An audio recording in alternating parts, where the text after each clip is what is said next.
A few days back, the newest phase of the 2023 Online Safety Act kicked in.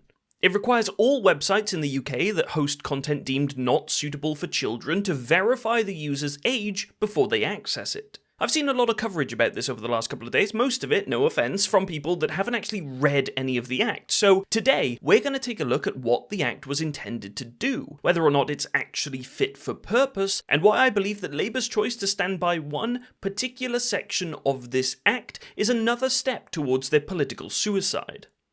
Let's start by quickly explaining what this Act is actually supposed to do idealistically. The Online Safety Act was created as a means to modernise our approach to online security in the digital age. It has two main goals: make children safer online, and force companies to provide more tools that allow a user to filter out undesirable content. And look, obviously, nobody is objecting to the idea of protecting children from being exposed to illicit content. I don't have a problem with the principle, it's the execution that's the problem. So what does it actually do? Well, it's probably worth me pointing out that this legislation addresses a lot of different things, most of which I actually agree should be done. Companies will be held accountable for the sharing of illegal content on their platform, and will have to implement a robust system for removing this content in good time. User-to-user companies would also be required to offer users the ability to apply filters to exclude sensitive content like self-harm, eating disorders, or suicide. These are all pretty welcome in my opinion. The main focus of this Act, however, is its intent to protect children. And look, as I said earlier, in principle, I'm obviously for protecting children online from seeing any sort of adult content. Where we differ is that I think this particular methodology is ham-fisted and doesn't properly address the issues in a proportionate way. The way the government's addressing it is sort of like opening a packet of crisps by throwing it in a blender. I mean, it'll open the bag, no argument there, but you'd have to be a grade A fucking mental to think it's an appropriate and proportionate way to deal with that issue.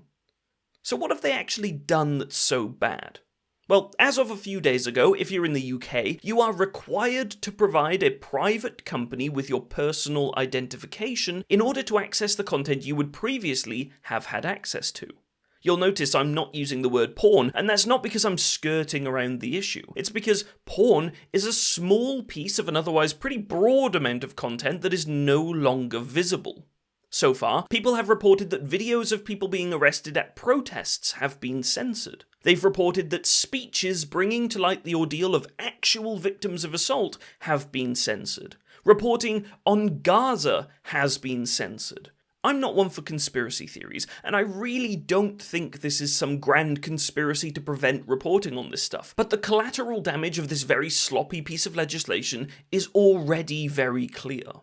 This Act, brought in under the auspice of protecting children, is doing much more than giving parents and children the ability to restrict certain content. It is blocking any UK citizen that wants to view any content that the government deems inappropriate from being able to access it unless they provide a private company with access to their driving license, their passport, their credit card or banking details. In my opinion, it's an insane precedent to set. So how does the government expect you to move forward? Well, it's simple. If you want to view this content unrestricted, as you previously had the right to, you simply need to upload proof that you're old enough to view it. This isn't just a one and done thing either. If you usually look at Reddit, X, and Pirate Software's furry porn on 4chan, you'll have to verify your age on each platform. Each platform has the freedom to choose which company handles their age verification. Reddit, for example, uses a company called Persona, and they require either your photo ID or a selfie to estimate how old you are. But other websites might use, for example, All Pass Trust, which asks you for your credit card or banking information. What could possibly go wrong? If you look at Ofcom's website, they list the following as the adequate proofs of age. You can either upload a photo or video of yourself and just hope they don't say, nah mate, or you can give them access to your banking security information or your credit card details, or they can run a check against your email and phone number to pull information about your age based on your activity, or you can upload your photo ID like a driver's license or passport. And herein is my big problem with this specific part of the Act. It's not the protecting children bit. It's not the force companies to take seriously their efforts to remove illegal content bit. It's not the fine companies that consistently host illicit content bit. It's this idea that the UK public are being told that they need to provide some random private company with their extremely sensitive personal information, and just fingers crossed they don't do anything illegal, or write in a clause to their T's and C's that allows them to sell that data, or they get hacked and your information leaks. You don't need to be Ayn fucking Rand to think this is a government overreach. But geez, I hear you ask, how likely is it really that you're going to have your data stolen? Well, frankly, data breaches happen all the fucking time, mate. Just a couple of days ago, an app called T, which allows women to anonymously comment and review dates with men, had been hacked. It exposed 13,000 selfies that had been used for verification purposes, along with almost 60,000 images held in direct messages, comments, and posts. And what about the Afghan data breach? This happened to our own intelligence services and could end up costing the UK taxpayers up to £1 billion as those that had their data leaked rightly seek compensation. These things happen all the time. Fraudscape reports that fraud cases are at a record high, with almost 250,000 cases of identity fraud being reported in 2024 alone. That's up 5% from the previous year. So what do you think forcing citizens to upload pictures of their photo ID to private company servers will do to these numbers? I would argue that there are steps that we can take to protect children that don't expose the general public to the risk of being victims of fraud on a massive scale. You're not solving a problem here, you're just moving a problem to another demographic. And here's the real kicker. All you need to do to get around this is download a free VPN. You know, the thing that every YouTuber ever has been sponsored by at one point or another, like Proton VPN, who saw their signups increase by 1,400% after the legislation was introduced. And just like that, at the click of a button, you no longer have to deal with any of the restrictions the government has now applied. Now, I hear some critics saying, well then, if you don't want to share your info, just do that then, problem solved. And yeah, sure, that's great for a predominantly young demographic of people who know technology like the back of their hand, and bear in mind, these are the people that the legislation is supposed to be preventing from seeing this stuff to begin with. But who's left over? Well, the elderly, and the people that aren't computer literate enough to understand how to use a VPN, also known as the people who are most likely to be victims of data breaches and phishing scams. Again, Fraudscape explains that the most likely victims of fraud and identity theft are people aged over 61 years old, and we've now exposed these vulnerable people to the increased chance of being scammed, and the people who this act is actually supposed to be protecting are just sidestepping it anyway. It's messy, and it's clear that it's been masterminded by some middle-aged politician that types using their index fingers. So let's get back to my initial point. Of course, we are all for the idea of protecting children online. I don't even disagree with the majority of the Online Safety Act. Like I said earlier, giving people the option to filter content that might be triggering to them is a good thing. Making private companies pay fines for not addressing the presence of illegal content on their platforms is a good thing.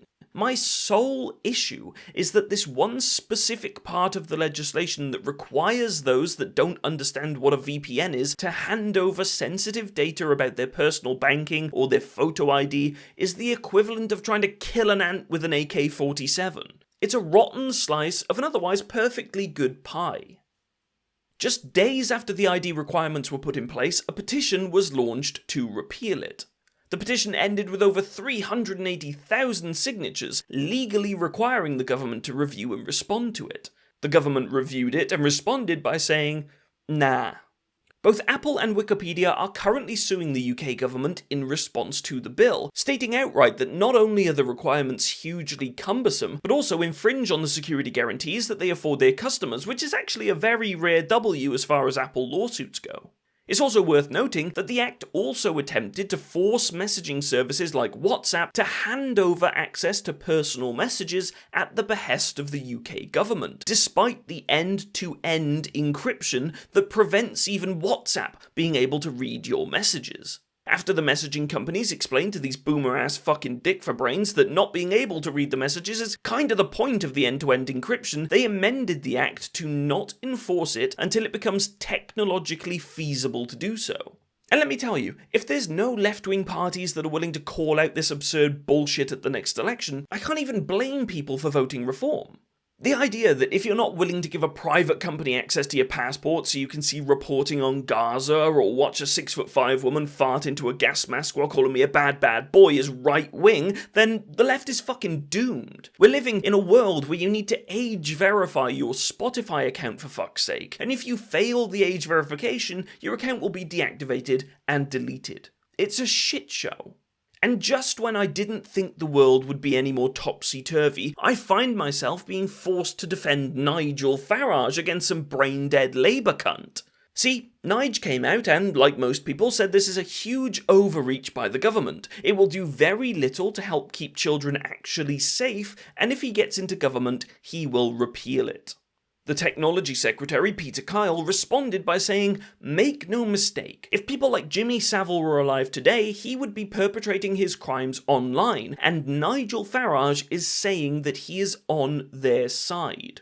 When he was asked to apologise, he doubled down, saying, "If you want to overturn the Online Safety Act, you are on the side of the predators. It's as simple as that." Now, I'd be remiss if I didn't mention the fact that this man, this idiot, this disgustingly bad faith piece of phlegm in a human costume, is the vice chair of Labour Friends of Israel, and has personally encouraged the arrest of one of his constituents for emailing him about the murder of innocent people in Palestine. I mean, for a minister of state saying that he wants to limit extreme and hateful content while also calling his political opponent a pedo lover for disagreeing with him is fucking insane. And it's a disgustingly bad faith way of engaging with, frankly, people who have a totally normal response to this dumb as fuck legislation. And again, for the people at the back, I don't think the entire act is cock. I think that one specific part of it is cock, and that it will contribute almost nothing to solving the problem it would like to solve. Look, whether you agree or disagree with my thoughts here, one thing should be fairly clear. My position isn't a particularly uncommon one. I have a child. I want her to grow up in as safe an environment as possible. But we need to make sure that legislation is going to be effective and proportionate to the issue. For now, I would highly encourage parties on the left to consider opposing this specific section of the Act and encourage a solution that doesn't hand over more power to the government to censor content based on whether or not you're willing to hand over your private information to a privately owned company. By all means, provide Ofcom with the powers to fine companies for hosting illegal or harmful content, and by all means, force companies to apply or improve content filters for harmful content. But ask yourself, would you be happy to hand these powers over to a government run by Reform UK?